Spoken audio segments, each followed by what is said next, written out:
오늘 말씀의 제목은요, 교회를 살리는 복음의 능력이라는 제목입니다. 저는 벨기에에서 산지 22년이 됐는데요, 벨기에 가기 전에 영국에서 한 4년 정도 살았습니다. 그래서 영국에서 대학원을 공부하고요, 그리고 이제 졸업을 하고 이제 벨기에로 가게 됐는데 좀 더 공부하기 위해서 갔습니다. 그런데 이제 공부하는 중에 제가 담임 목회로 이렇게 부름을 받고 그 이후에 유럽 선교를 위해 선교사를 해야 되겠다. 그래서 제가 이제 선교사 훈련을 받고 온 가족이 이제 선교사로 헌신을 했습니다. 몇 년 전에 제가 영국의 리즈라고 하는 동네에서 4년 살았는데 거기를 가보았습니다. 제가 좋아하는 동네이고 또 다니던 교회가 있는데 그 교회를 갔더니 진짜 무거운 마음으로 예배를 드렸습니다. 왜냐하면 제가 드리던 그 예배가 그 교회의 마지막 예배였습니다. 그 예배를 마지막으로 교회 문을 닫는다 그러더라고요. 그래서 왜 그렇게 됐습니까? 그랬더니 교회를 더 이상 운영할 수 없어서 다른 교회와 합하기로 했다 그러더라고요. 참 좋은 교회였는데 안타까웠습니다.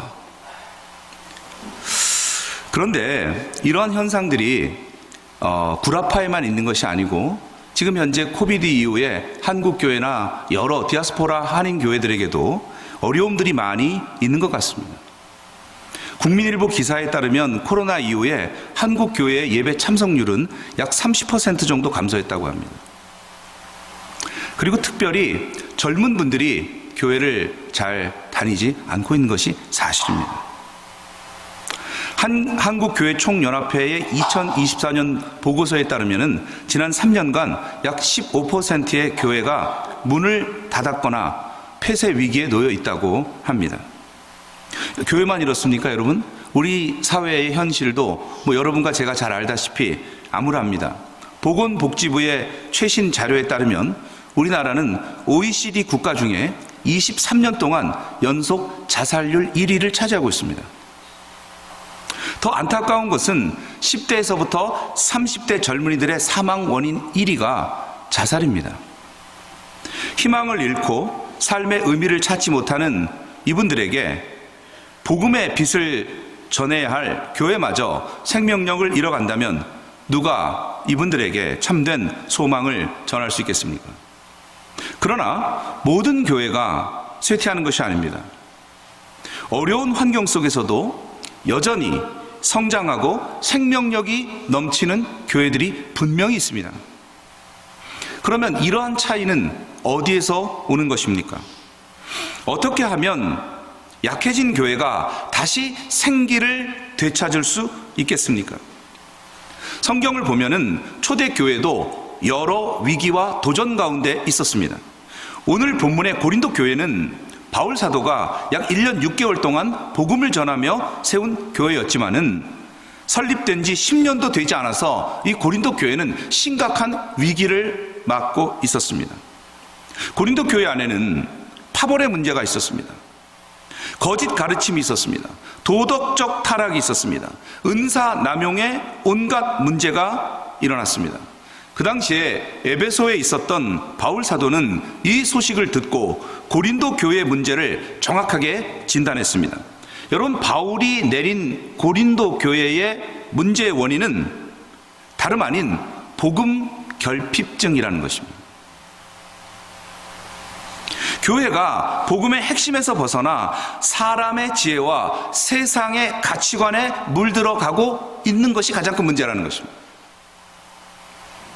사랑하는 성도 여러분, 오늘 우리도 혹시 고린도 교회처럼 복음의 능력을 잃어버려서 영적인 빈혈 상태에 놓여 있는 것은 아닌가, 내 개인적으로도 그런 건 아닌가를 우리가 생각해 봐야 합니다.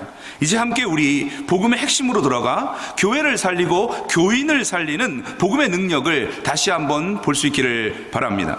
첫 번째는 뭐냐면 우리는 먼저 복음을 새롭게 깨달아야 한다는 것입니다. 예수 그리스도의 복음으로 돌아가라고 하는 것입니다.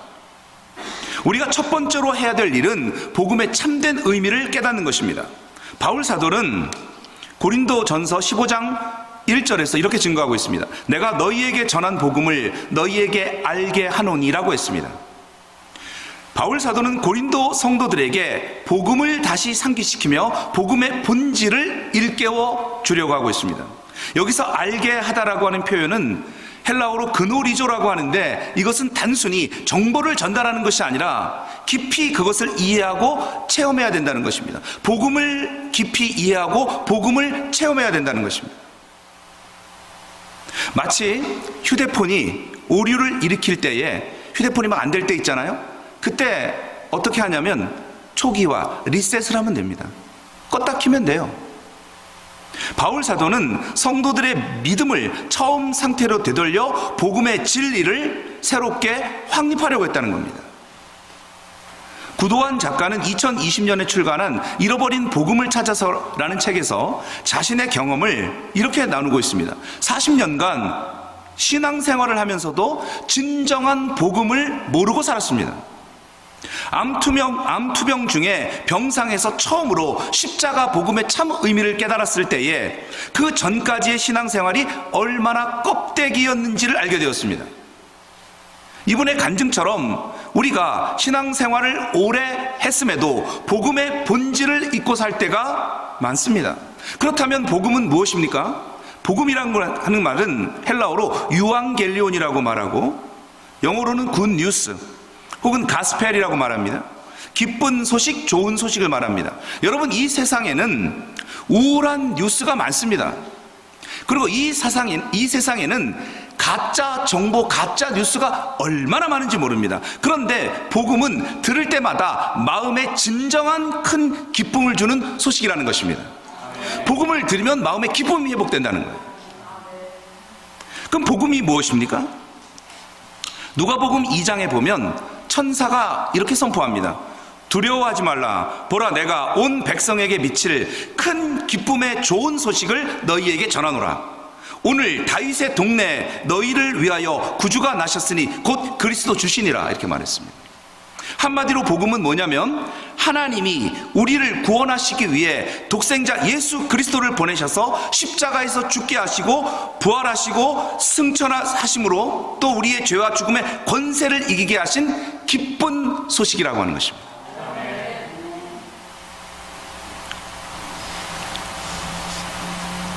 바울 사도는 고린도전서 15장 3절에서부터 4절에서 복음의 핵심을 예수 그리스도의 죽음과 부활을 강조하고 있습니다.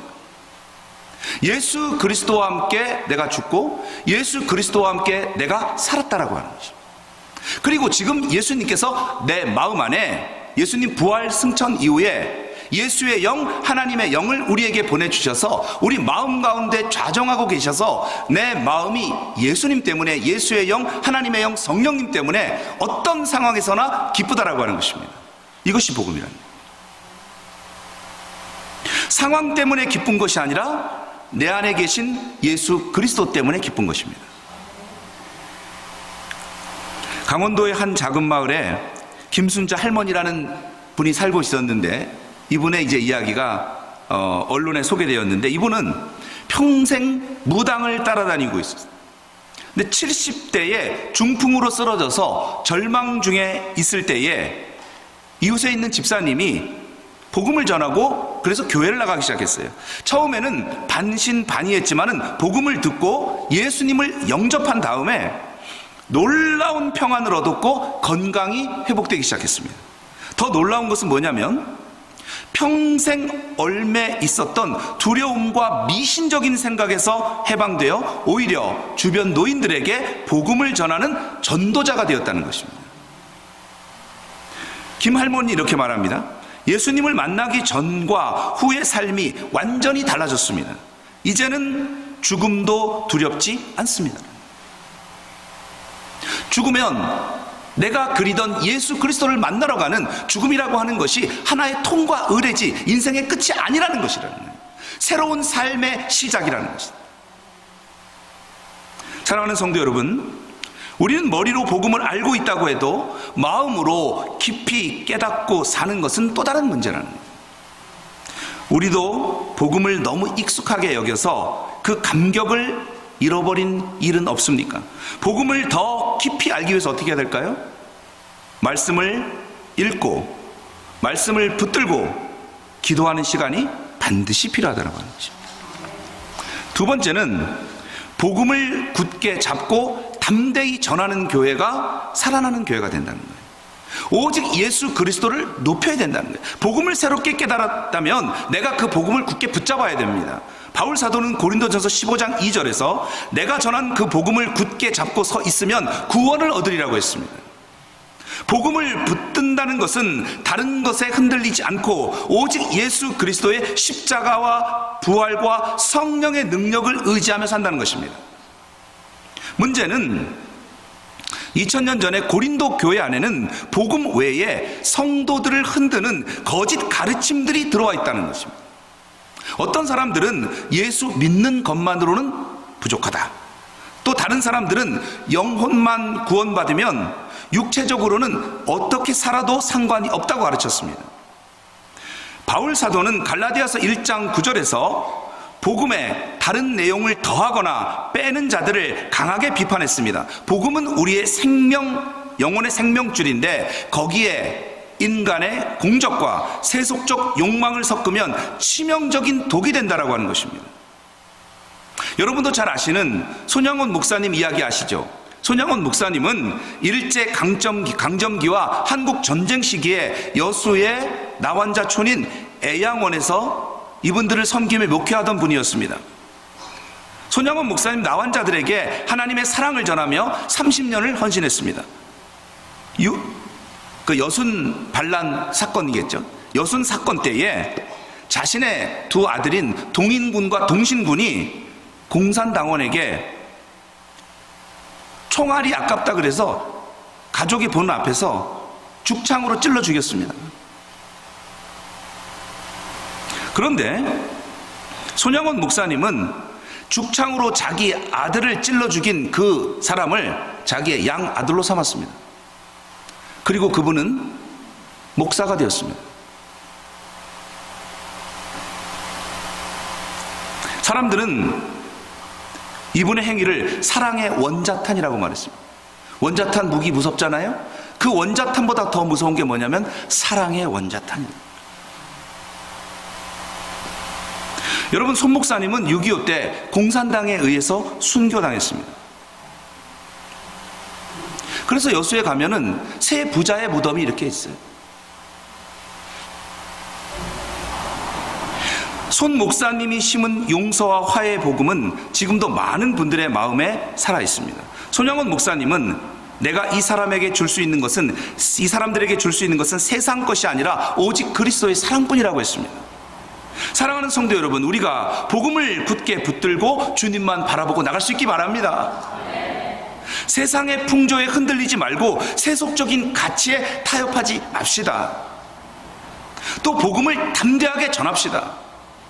예수님께서 승천하시기 전에 제자들에게 주신 마지막 명령이 마가복음 16장 15절에 보면 온 천하에 다니며 만민에게 복음을 전파하였습니다. 예수님의 유언입니다. 온 천하에 다니며 만민에게 복음을 전파하라는 것입니다. 저는 그래서 신학자의 길을 안 가고 어떤 한국에 있는 담임 목사 길을 안 가고 선교사의 길을 선택했습니다. 교회다움은 무엇입니까? 어떤 것이 교회다움입니까? 좋은 프로그램이나 봉사활동 중요하다고 생각합니다. 그러나 교회가 교회답기 위해서는 죄인들이 복음을 듣고 회개하며 거듭나는 구원받는 역사가 일어나야 한다는 것입니다. 그래서 교회에서 복음이 사라지고 사람의 말만 가득하다면 그것은 이미 생명력을 잃어가고 있는 것입니다. 요즘 교회들이 침체되자 어떤 분들은 현대인들은 복음보다 재미있는 것을 원한다며 설교 시간에 여러 가지 재미있는 이야기나 성공의 비결이나 무슨 심리 상담이나 어디서 주워 들은 지식이나 이런 얘기들을 막 얘기합니다. 물론 성도들에게 공감과 위로를 주는 이야기는 필요하지만은 예수 그리스도의 십자가와 부활을 선포하는 본질을 잃어서는 안 된다라고 하는 것입니다. 영국의 유명한 설교자였던 스펄전은 이렇게 말합니다. 성경의 모든 길은 결국 예수 그리스도로 가야 한다는 거예요. 영국의 모든 길은 런던으로 이어져야 하는 것처럼 어떤 말씀을 전한다 하더라도 예수 그리스도로 종결되어야 한다는 것입니다. 오늘 몇 번 예수 그리스도를 전했나 생각해 봅니다. 오늘 하루 동안 예수 그리스도의 이름을 몇 번이나 내가 말했나 생각해 봅니다. 바울 사도는 고린도전서 1장 22절과 23절 이렇게 증거합니다. 유대인은 표적을 구하고 헬라인은 지혜를 찾으나 우리는 십자가에 못 박힌 그리스도를 전한다고 했습니다. 이 세상에 지혜를 자랑하는 사람, 표적을 자랑하는 사람이 있습니다. 그런데 우리는 뭐예요? 십자가에 못 박힌 예수 그리스도를 자랑합니다. 사람들은 각각 자기 입맛에 맞는 이야기를 듣고 싶어 하지만 우리에게 진정 필요한 것은 영혼을 살리는 복음이라고 하는 것입니다. 재밌는 얘기? 들을 때는 좋지만요, 듣고 나면 교회 문 밖 나갈 때 다 잊어버립니다. 여러분을 살리는 것은 하나님의 말씀입니다. 예수 그리스도입니다. 한한상 박사는 전 통일원 장관이었죠.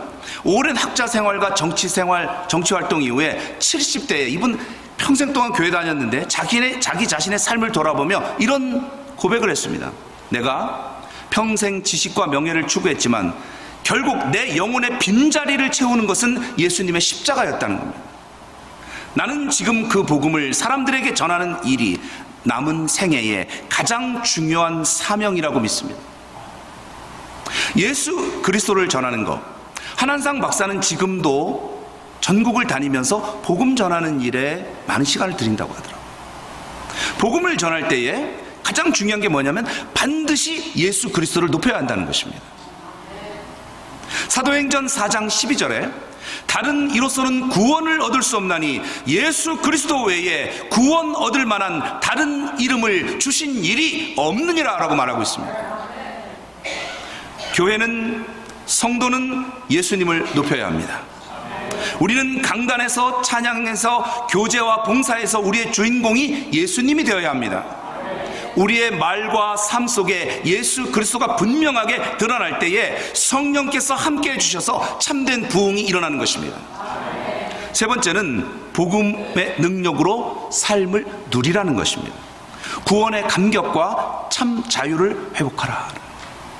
복음을 알고 전하는 데서 멈추지 말고 복음의 능력을 일상 가운데서 누릴 수 있기를 바랍니다. 바울 사도는 고린도전서 15장 2절에서 너희가 헛되이 믿지 아니하였으면 그 복음으로 말미암아 구원을 받는다고 했습니다. 많은 사람들이 구원을 단지 죽으면은 천국에 가는 것, 이 정도로만 생각하십니다. 그러나 성경이 말하는 구원은 죽은 이후에 내세 영혼 구원에만 국한되는 것이 아닙니다. 예수님은 우리를 죄와 사망의 권세로부터 해방시켜 이 땅에서도 하나님의 자녀로서 하나님의 자녀가 되는 권세를 가지고 살 수 있도록 참된 자유와 생명을 누릴 수 있도록 하셨습니다. 우리에게 생명을 주시되 생명을 더 풍성하게 주시는 분이 예수 그리스도이십니다. 한국건강가정진흥원 조사에 따르면 65세 이상의 노인 중 45%가 외로움을 심하게 느끼며 30%는 우울증을 경험한다고 그렇게 조사를 했습니다. 특별히 홀로 사는 노인들의 경우 이 비율이 더 높아진다고 합니다. 노년기에 겪는 건강의 문제, 경제의 어려움, 가족과의 단절로 말미암아 많은 어르신들이 삶의 의미를 잃어버릴 때가 있습니다.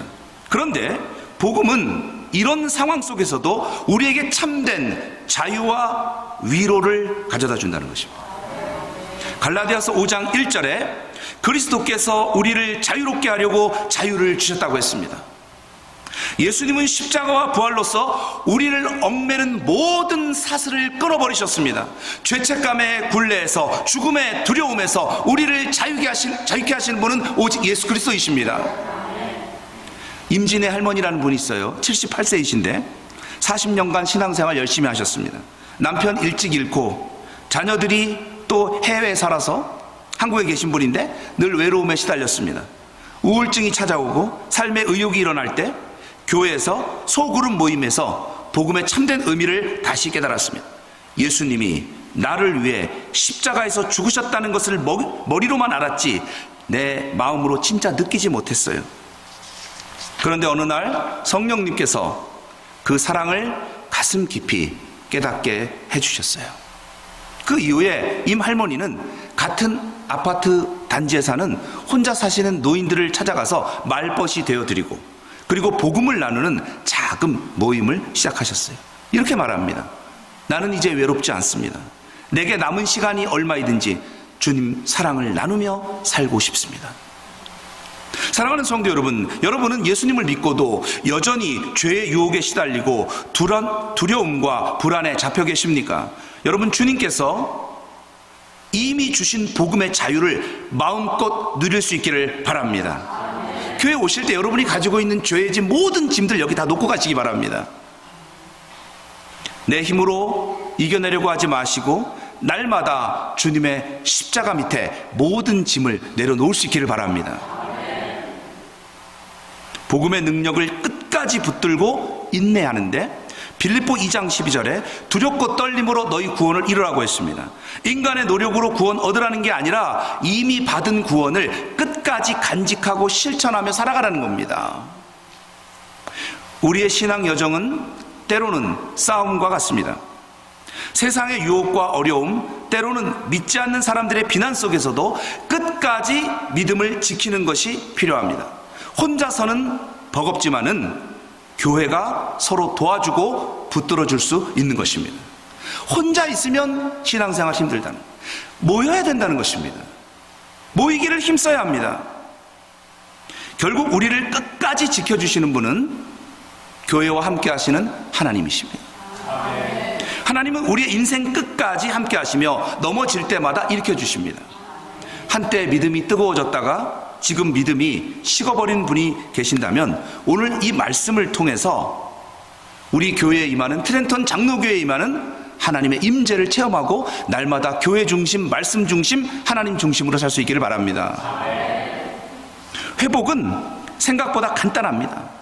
죄책감으로 주님과 멀어진 분이 있습니까? 누가복음 15장의 탕자처럼 아버지 집으로 오면 되는 거예요. 아버지 집으로 오라는 거예요. 아버지는 달려와서 품에 안아주십니다. 주님은 우리를 책망하거나 밀어내지 않습니다. 이미 우리의 죄를 씻기 위해 십자가에서 피를 흘리신 주님께서 돌아오는 자녀를 어찌 외면하시겠습니까? 오히려 못자국 난 두 팔을 벌려 우리를 포근히 안아주실 것입니다. 사랑하는 성도 여러분, 교회를 회복시키는 복음의 능력은 하나님의 피 묻은 사랑의 능력이라는 것입니다. 하나님 아버지는 죄로 죽어가던 우리를 살리기 위해 독생자 예수 그리스도를 아낌없이 내어주셨습니다. 이것이 하나님 아버지의 애끓는 우리를 향한 하나님 아버지의 마음입니다. 그런데 우리는 그 하나님의 마음, 하나님의 심정을 왜 이렇게 몰라줍니까?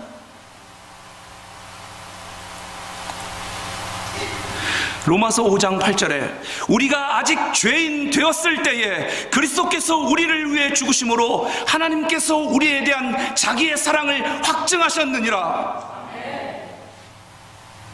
2024년 한국 갤럽의 종교 실태 조사에 따르면 기독교 인구는 지난 10년간 22%에서 17%로 감소했습니다.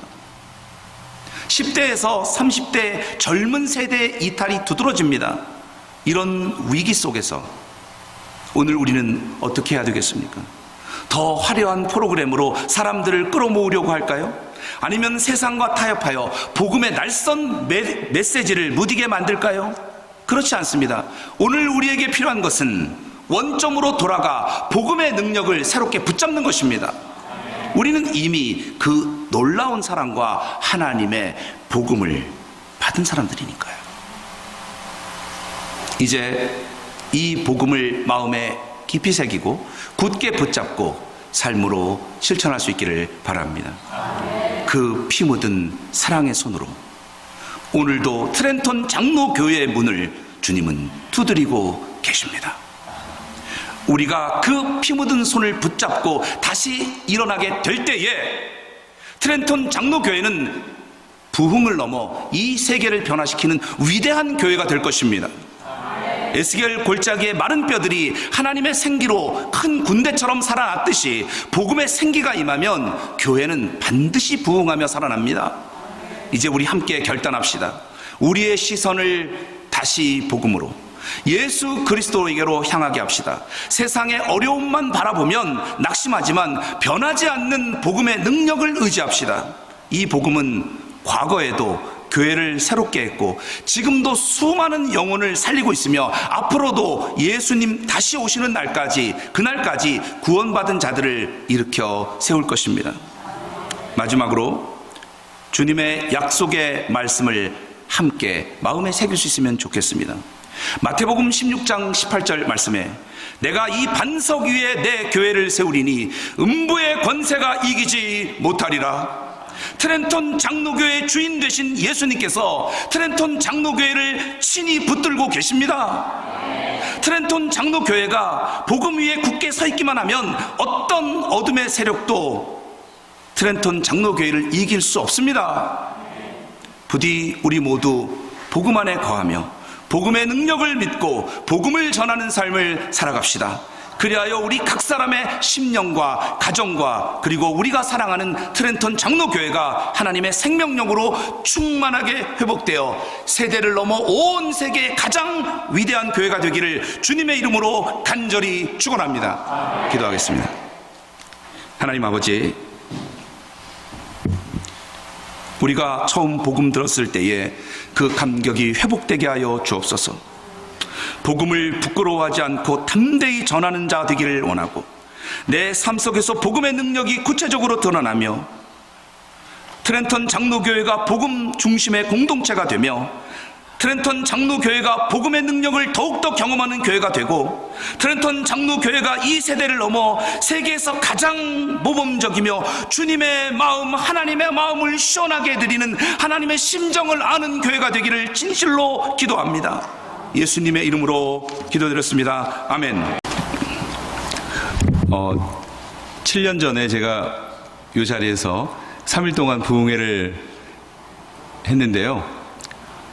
감개가 무량합니다. 7년 만에 또 이렇게 그때 계시던 분들 얼굴도 뵙고 또 그리고 그때는 이제 최치호 담임 목사님 부임하기 아마 직전이었던 것 같은데 그리고 그 이후에 또 새롭게 오신 분들 이렇게 주님 안에서 뵙게 되어 너무나도 감사를 드립니다. 제가 다시 한번 여러분에게 인사하겠습니다.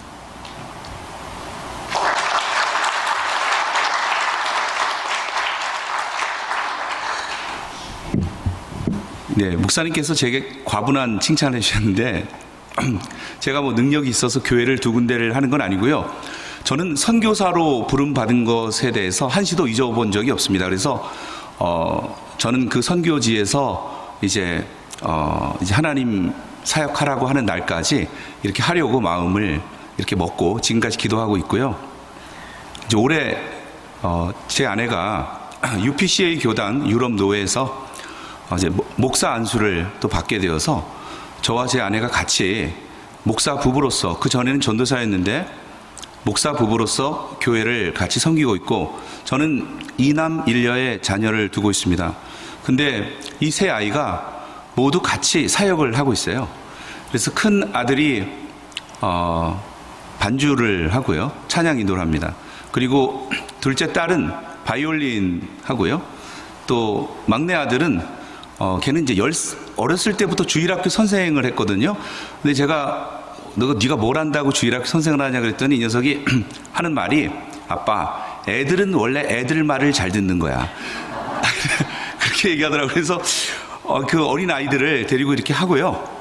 또 앞으로 또 우리 집 아이들은 우리 집은 아이들, 남자아이들 2명은 다 신학을 이제 한다 그러더라고요. 그래서 왜 신학을 하냐 그랬더니 뭐 그것밖에 더 길이 있겠습니까 우리가, 이렇게 하더라고요. 그래서 우리는 신학을 하고 또 다른 전공을 하되 꼭 신학을 해서 또 아빠의 사역을 좀 돕겠습니다, 이렇게 말을 하더라고요. 그래서 그 아이들과 함께, 그리고 우리 온 가족이 같이 선교지에서 즐겁게 신앙생활하면서 두 교회를 제가 담임하면서 시간이 좀 많이 없는데 아이들과 사모의 덕을 많이 보고 있습니다. 그래서 또 제가 이렇게 외국에 나갔을 때 사모가 설교를 하는데 교인들이 그러더라고요. 한 2주 더 있다 오시라고 그러더라고요. 그래서 2주 더 있다 오라고 그래서 오늘도 보니까 뭐 잘 하고 계신다고 그런 얘기 하더라고요. 그래서 감사드리고요. 그리고 우리 또 최치호 목사님, 제가 만나본 목사님 가운데 가장 이렇게 또 복음에 헌신되어 있는 또 그런 목사님이고, 주 안에서 좋은 교제를 나누고 있습니다. 그리고 또 황희춘 목사님, 또 이 교회의 담임 목사님으로 오래 계시고, 또 제가 속한 UPCA 교단을 창립하신 목사님으로 늘 존경의 마음을 가지고 잘 또 지도를 따르려고 그렇게 하고 있습니다. 또 신학교도 제가 무슨 능력이 있어서 뭐 4개의 신학교를 이렇게 하는 건 아니고요. 유럽에 신학교들이 이렇게 선교지에 신학교들이 많이 있습니다. 거기 가서 제가 저는 휴가를 선교지 신학교에 가서 강의를 하고 또 부흥회를 하는 것으로 늘 휴가를 하고 있습니다. 그래서 온 가족이 같이 가서 오전에는 제가 이제 강의하고 또 아이들이 또 봉사하고, 그리고 오후에는 가족이 쉬고, 이렇게 함으로써 늘 이렇게 좋은 시간들을 갖고 있습니다. 그래서 스페인도 가고, 그래서 안 가본 나라는 거의 없는 것 같아요. 그래서 많은 곳에서 이렇게 부르더라고요. 그래서 가족들이 가서 같이 신학교를 봉사를 하고 있고, 또 UPCA 교단 신학교인 CTS 신학교는 제가 교단을 사랑하는 마음으로 또 열심히 봉사하고 있습니다. 실력은 제가 못 미치는데 교단을 사랑하는 마음으로 열심히 연구해서 부족한나마 이렇게 좀 하고 있습니다. 예, 감사합니다. 오늘 말씀의 제목은요, 교회를 살리는 복음의 능력이라는 제목입니다. 저는 벨기에에서 산지 22년이 됐는데요. 벨기에 가기 전에 영국에서 한 4년 정도 살았습니다.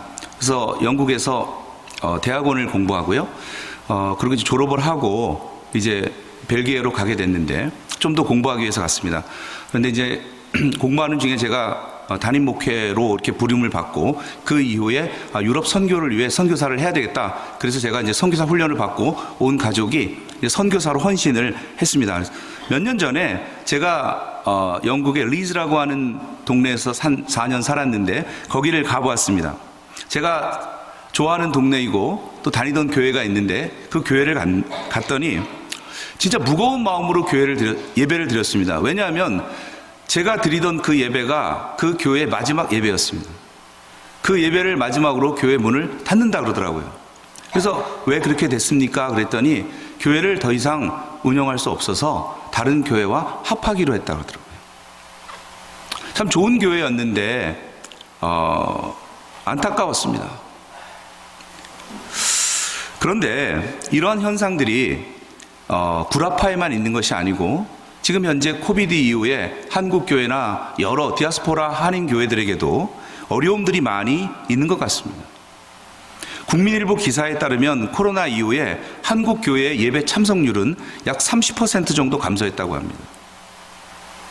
그리고 특별히 젊은 분들이 교회를 잘 다니지 않고 있는 것이 사실입니다.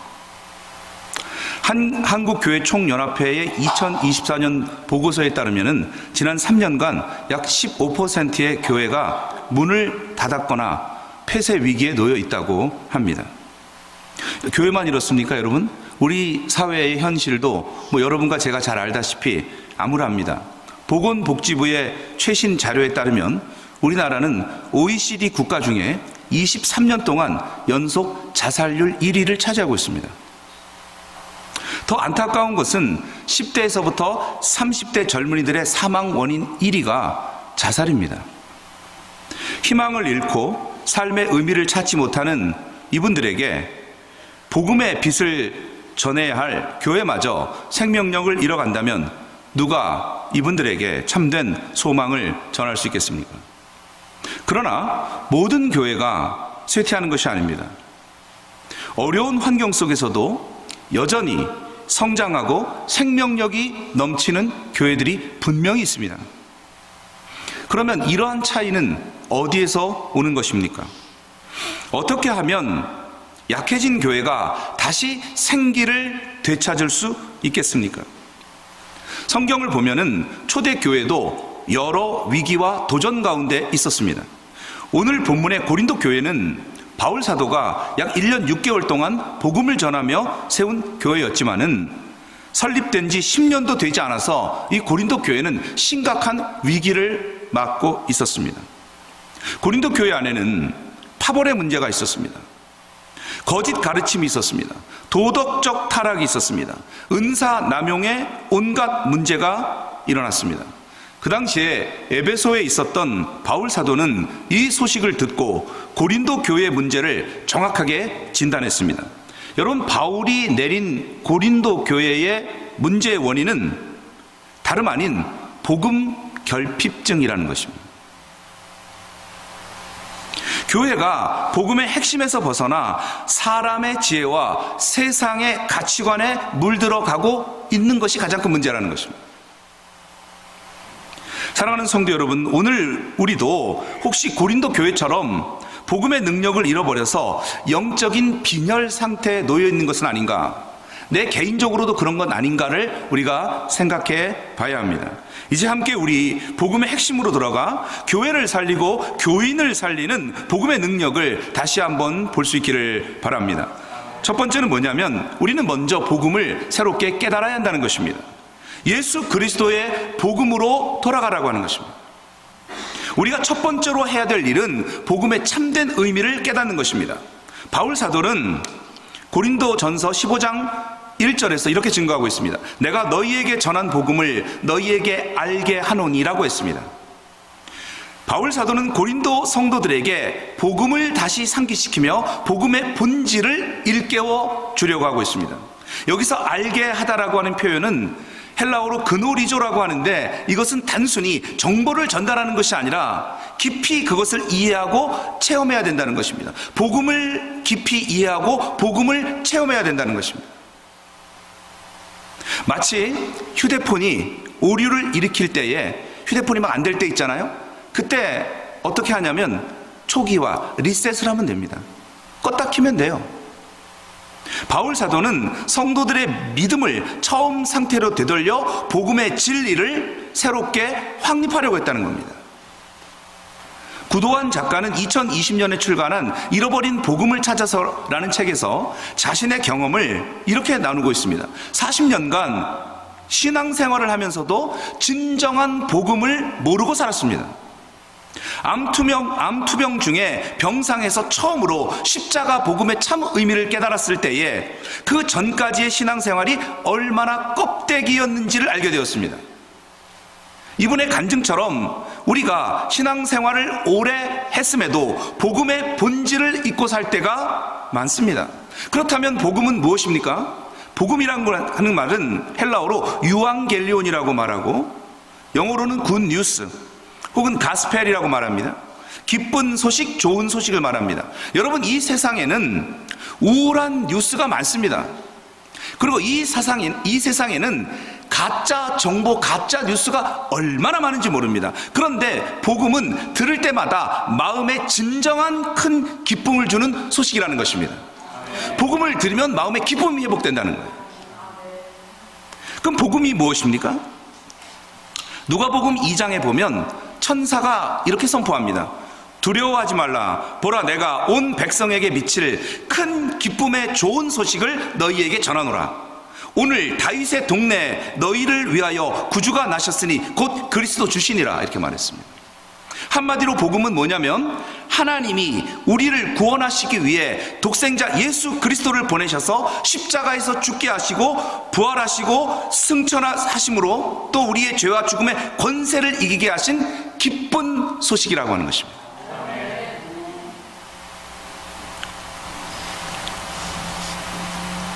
바울 사도는 고린도전서 15장 3절에서부터 4절에서 복음의 핵심을 예수 그리스도의 죽음과 부활을 강조하고 있습니다.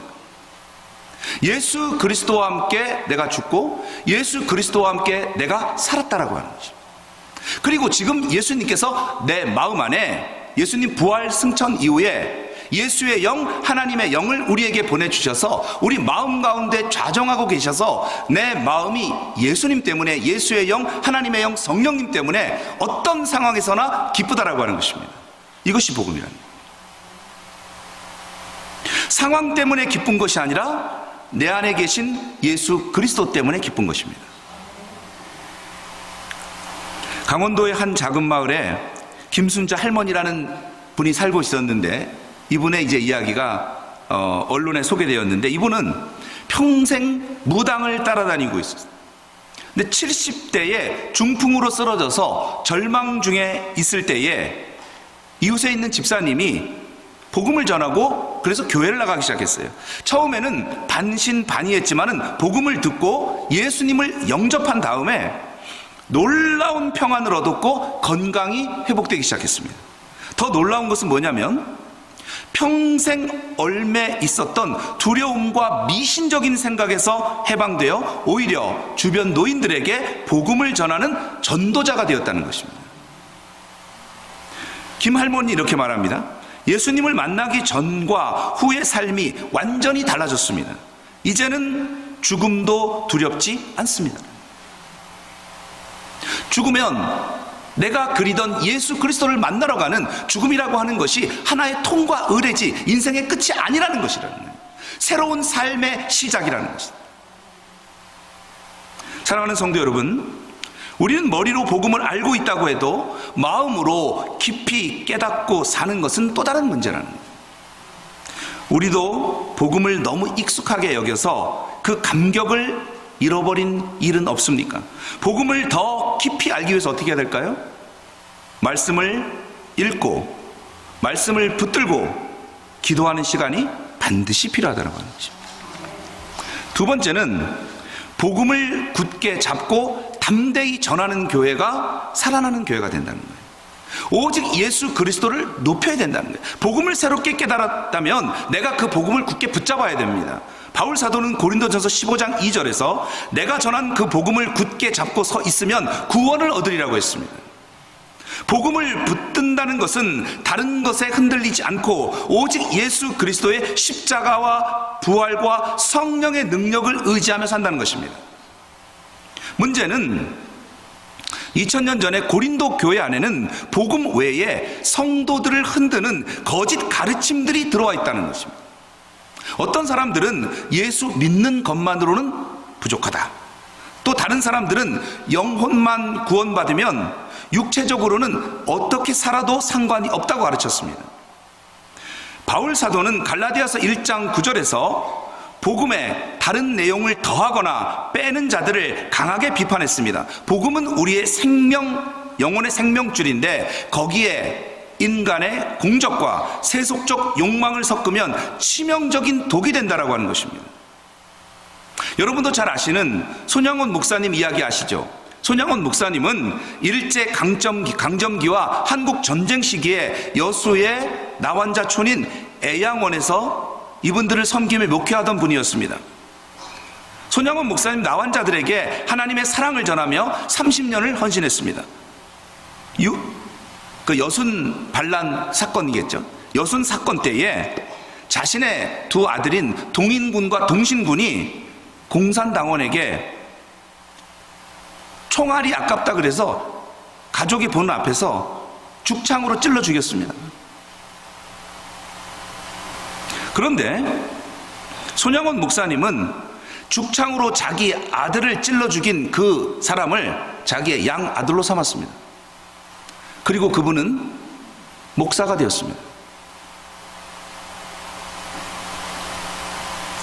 사람들은 이분의 행위를 사랑의 원자탄이라고 말했습니다. 원자탄 무기 무섭잖아요? 그 원자탄보다 더 무서운 게 뭐냐면 사랑의 원자탄입니다. 여러분, 손 목사님은 6.25 때 공산당에 의해서 순교당했습니다. 그래서 여수에 가면은 세 부자의 무덤이 이렇게 있어요. 손 목사님이 심은 용서와 화해의 복음은 지금도 많은 분들의 마음에 살아 있습니다. 손양원 목사님은 내가 이 사람들에게 줄 수 있는 것은 세상 것이 아니라 오직 그리스도의 사랑뿐이라고 했습니다. 사랑하는 성도 여러분, 우리가 복음을 굳게 붙들고 주님만 바라보고 나갈 수 있기 바랍니다. 세상의 풍조에 흔들리지 말고 세속적인 가치에 타협하지 맙시다. 또 복음을 담대하게 전합시다. 예수님께서 승천하시기 전에 제자들에게 주신 마지막 명령이 마가복음 16장 15절에 보면 온 천하에 다니며 만민에게 복음을 전파하였습니다. 예수님의 유언입니다. 온 천하에 다니며 만민에게 복음을 전파하라는 것입니다. 저는 그래서 신학자의 길을 안 가고 어떤 한국에 있는 담임 목사 길 안 가고 선교사의 길을 선택했습니다. 교회다움은 무엇입니까? 어떤 것이 교회다움입니까? 좋은 프로그램이나 봉사활동 중요하다고 생각합니다. 그러나 교회가 교회답기 위해서는 죄인들이 복음을 듣고 회개하며 거듭나는 구원받는 역사가 일어나야 한다는 것입니다. 그래서 교회에서 복음이 사라지고 사람의 말만 가득하다면 그것은 이미 생명력을 잃어가고 있는 것입니다. 요즘 교회들이 침체되자 어떤 분들은 현대인들은 복음보다 재미있는 것을 원한다며 설교 시간에 여러 가지 재미있는 이야기나 성공의 비결이나 무슨 심리 상담이나 어디서 주워 들은 지식이나 이런 얘기들을 막 얘기합니다. 물론 성도들에게 공감과 위로를 주는 이야기는 필요하지만은 예수 그리스도의 십자가와 부활을 선포하는 본질을 잃어서는 안 된다라고 하는 것입니다. 영국의 유명한 설교자였던 스펄전은 이렇게 말합니다. 성경의 모든 길은 결국 예수 그리스도로 가야 한다는 거예요. 영국의 모든 길은 런던으로 이어져야 하는 것처럼 어떤 말씀을 전한다 하더라도 예수 그리스도로 종결되어야 한다는 것입니다. 오늘 몇 번 예수 그리스도를 전했나 생각해 봅니다. 오늘 하루 동안 예수 그리스도의 이름을 몇 번이나 내가 말했나 생각해 봅니다. 바울 사도는 고린도전서 1장 22절과 23절 이렇게 증거합니다. 유대인은 표적을 구하고 헬라인은 지혜를 찾으나 우리는 십자가에 못 박힌 그리스도를 전한다고 했습니다. 이 세상에 지혜를 자랑하는 사람, 표적을 자랑하는 사람이 있습니다. 그런데 우리는 뭐예요? 십자가에 못 박힌 예수 그리스도를 자랑합니다. 사람들은 각각 자기 입맛에 맞는 이야기를 듣고 싶어 하지만 우리에게 진정 필요한 것은 영혼을 살리는 복음이라고 하는 것입니다. 재밌는 얘기? 들을 때는 좋지만요, 듣고 나면 교회 문밖 나갈 때 다 잊어버립니다. 여러분을 살리는 것은 하나님의 말씀입니다. 예수 그리스도입니다. 한한상 박사는 전통이론 장관이었죠. 오랜 학자 생활과 정치 활동 이후에 70대에 이분 평생 동안 교회 다녔는데 자기 자신의 삶을 돌아보며 이런 고백을 했습니다. 내가 평생 지식과 명예를 추구했지만 결국 내 영혼의 빈자리를 채우는 것은 예수님의 십자가였다는 겁니다. 나는 지금 그 복음을 사람들에게 전하는 일이 남은 생애의 가장 중요한 사명이라고 믿습니다. 예수 그리스도를 전하는 것, 한한상 박사는 지금도 전국을 다니면서 복음 전하는 일에 많은 시간을 들인다고 하더라고요. 복음을 전할 때에 가장 중요한 게 뭐냐면 반드시 예수 그리스도를 높여야 한다는 것입니다. 사도행전 4장 12절에 다른 이로서는 구원을 얻을 수 없나니 예수 그리스도 외에 구원 얻을 만한 다른 이름을 주신 일이 없느니라 라고 말하고 있습니다. 교회는, 성도는 예수님을 높여야 합니다. 우리는 강단에서, 찬양에서, 교제와 봉사에서 우리의 주인공이 예수님이 되어야 합니다. 우리의 말과 삶 속에 예수 그리스도가 분명하게 드러날 때에 성령께서 함께 해주셔서 참된 부흥이 일어나는 것입니다. 세 번째는 복음의 능력으로 삶을 누리라는 것입니다. 구원의 감격과 참 자유를 회복하라. 복음을 알고 전하는 데서 멈추지 말고 복음의 능력을 일상 가운데서 누릴 수 있기를 바랍니다. 바울 사도는 고린도전서 15장 2절에서 너희가 헛되이 믿지 아니하였으면 그 복음으로 말미암아 구원을 받는다고 했습니다. 많은 사람들이 구원을 단지 죽으면은 천국에 가는 것 이 정도로만 생각하십니다. 그러나 성경이 말하는 구원은 죽은 이후에 내세 영혼 구원에만 국한되는 것이 아닙니다. 예수님은 우리를 죄와 사망의 권세로부터 해방시켜 이 땅에서도 하나님의 자녀로서 하나님의 자녀가 되는 권세를 가지고 살 수 있도록 참된 자유와 생명을 누릴 수 있도록 하셨습니다. 우리에게 생명을 주시되 생명을 더 풍성하게 주시는 분이 예수 그리스도이십니다. 한국건강가정진흥원 조사에 따르면 65세 이상의 노인 중 45%가 외로움을 심하게 느끼며 30%는 우울증을 경험한다고 그렇게 조사를 했습니다. 특별히 홀로 사는 노인들의 경우 이 비율이 더 높아진다고 합니다. 노년기에 겪는 건강의 문제, 경제의 어려움, 가족과의 단절로 말미암아 많은 어르신들이 삶의 의미를 잃어버릴 때가 있습니다. 그런데 복음은 이런 상황 속에서도 우리에게 참된 자유와 위로를 가져다 준다는 것입니다. 갈라디아서 5장 1절에 그리스도께서 우리를 자유롭게 하려고 자유를 주셨다고 했습니다. 예수님은 십자가와 부활로서 우리를 얽매는 모든 사슬을 끊어버리셨습니다. 죄책감의 굴레에서, 죽음의 두려움에서 우리를 자유케 하신 분은 오직 예수 그리스도이십니다. 임진의 할머니라는 분이 있어요. 78세이신데 40년간 신앙생활 열심히 하셨습니다. 남편 일찍 잃고 자녀들이 또 해외에 살아서 한국에 계신 분인데 늘 외로움에 시달렸습니다. 우울증이 찾아오고 삶의 의욕이 일어날 때 교회에서 소그룹 모임에서 복음의 참된 의미를 다시 깨달았습니다. 예수님이 나를 위해 십자가에서 죽으셨다는 것을 머리로만 알았지 내 마음으로 진짜 느끼지 못했어요. 그런데 어느 날 성령님께서 그 사랑을 가슴 깊이 깨닫게 해주셨어요.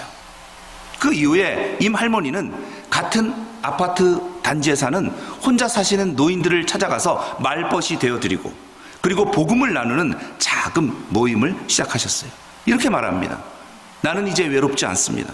내게 남은 시간이 얼마이든지 주님 사랑을 나누며 살고 싶습니다.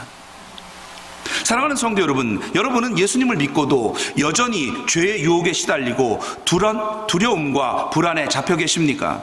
여러분, 주님께서 이미 주신 복음의 자유를 마음껏 누릴 수 있기를 바랍니다. 교회 오실 때 여러분이 가지고 있는 죄의 짐, 모든 짐들 여기 다 놓고 가시기 바랍니다. 내 힘으로 이겨내려고 하지 마시고 날마다 주님의 십자가 밑에 모든 짐을 내려놓을 수 있기를 바랍니다. 복음의 능력을 끝까지 붙들고 인내하는데 빌립보 2장 12절에 두렵고 떨림으로 너희 구원을 이루라고 했습니다. 인간의 노력으로 구원 얻으라는 게 아니라 이미 받은 구원을 끝까지 간직하고 실천하며 살아가라는 겁니다. 우리의 신앙 여정은 때로는 싸움과 같습니다. 세상의 유혹과 어려움, 때로는 믿지 않는 사람들의 비난 속에서도 끝까지 믿음을 지키는 것이 필요합니다.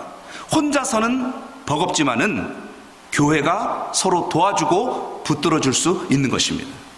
혼자 있으면 신앙생활 힘들다는, 모여야 된다는 것입니다. 모이기를 힘써야 합니다. 결국 우리를 끝까지 지켜주시는 분은 교회와 함께 하시는 하나님이십니다. 하나님은 우리의 인생 끝까지 함께 하시며 넘어질 때마다 일으켜주십니다. 한때 믿음이 뜨거워졌다가 지금 믿음이 식어버린 분이 계신다면 오늘 이 말씀을 통해서 우리 교회에 임하는, 트렌턴 장로교회에 임하는 하나님의 임재를 체험하고 날마다 교회 중심, 말씀 중심, 하나님 중심으로 살 수 있기를 바랍니다. 회복은 생각보다 간단합니다. 죄책감으로 주님과 멀어진 분이 있습니까? 누가복음 15장의 탕자처럼 아버지 집으로 오면 되는 거예요. 아버지 집으로 오라는 거예요. 아버지는 달려와서 품에 안아주십니다. 주님은 우리를 책망하거나 밀어내지 않습니다. 이미 우리의 죄를 씻기 위해 십자가에서 피를 흘리신 주님께서 돌아오는 자녀를 어찌 외면하시겠습니까? 오히려 못자국 난 두 팔을 벌려 우리를 포근히 안아주실 것입니다. 사랑하는 성도 여러분, 교회를 회복시키는 복음의 능력은 하나님의 피 묻은 사랑의 능력이라는 것입니다. 하나님 아버지는 죄로 죽어가던 우리를 살리기 위해 독생자 예수 그리스도를 아낌없이 내어주셨습니다. 이것이 하나님 아버지의 애끓는 우리를 향한 하나님 아버지의 마음입니다. 그런데 우리는 그 하나님의 마음, 하나님의 심정을 왜 이렇게 몰라줍니까?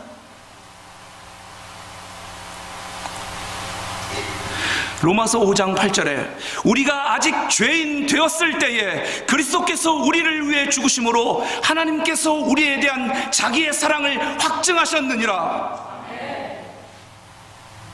2024년 한국 갤럽의 종교 실태 조사에 따르면 기독교 인구는 지난 10년간 22%에서 17%로 감소했습니다. 10대에서 30대 젊은 세대의 이탈이 두드러집니다. 이런 위기 속에서 오늘 우리는 어떻게 해야 되겠습니까? 더 화려한 프로그램으로 사람들을 끌어모으려고 할까요? 아니면 세상과 타협하여 복음의 날선 메시지를 무디게 만들까요? 그렇지 않습니다. 오늘 우리에게 필요한 것은 원점으로 돌아가 복음의 능력을 새롭게 붙잡는 것입니다.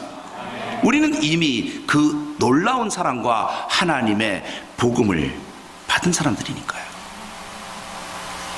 이제 이 복음을 마음에 깊이 새기고 굳게 붙잡고 삶으로 실천할 수 있기를 바랍니다. 그 피 묻은 사랑의 손으로 오늘도 트렌턴 장로교회의 문을 주님은 두드리고 계십니다. 우리가 그 피 묻은 손을 붙잡고 다시 일어나게 될 때에 트렌턴 장로교회는 부흥을 넘어 이 세계를 변화시키는 위대한 교회가 될 것입니다. 에스겔 골짜기의 마른 뼈들이 하나님의 생기로 큰 군대처럼 살아났듯이 복음의 생기가 임하면 교회는 반드시 부흥하며 살아납니다. 이제 우리 함께 결단합시다. 우리의 시선을 다시 복음으로 예수 그리스도에게로 향하게 합시다. 세상의 어려움만 바라보면 낙심하지만 변하지 않는 복음의 능력을 의지합시다. 이 복음은 과거에도 교회를 새롭게 했고 지금도 수많은 영혼을 살리고 있으며 앞으로도 예수님 다시 오시는 날까지, 그날까지 구원받은 자들을 일으켜 세울 것입니다. 마지막으로 주님의 약속의 말씀을 함께 마음에 새길 수 있으면 좋겠습니다. 마태복음 16장 18절 말씀에 내가 이 반석 위에 내 교회를 세우리니 음부의 권세가 이기지 못하리라. 트렌턴 장로교회의 주인 되신 예수님께서 트렌턴 장로교회를 친히 붙들고 계십니다. 트렌턴 장로교회가 복음 위에 굳게 서 있기만 하면 어떤 어둠의 세력도 트렌턴 장로교회를 이길 수 없습니다. 부디 우리 모두 복음 안에 거하며 복음의 능력을 믿고 복음을 전하는 삶을 살아갑시다. 그리하여 우리 각 사람의 심령과 가정과 그리고 우리가 사랑하는 트렌턴 장로교회가 하나님의 생명력으로 충만하게 회복되어 세대를 넘어 온 세계의 가장 위대한 교회가 되기를 주님의 이름으로 간절히 축원합니다. 기도하겠습니다. 하나님 아버지, 우리가 처음 복음 들었을 때에 그 감격이 회복되게 하여 주옵소서.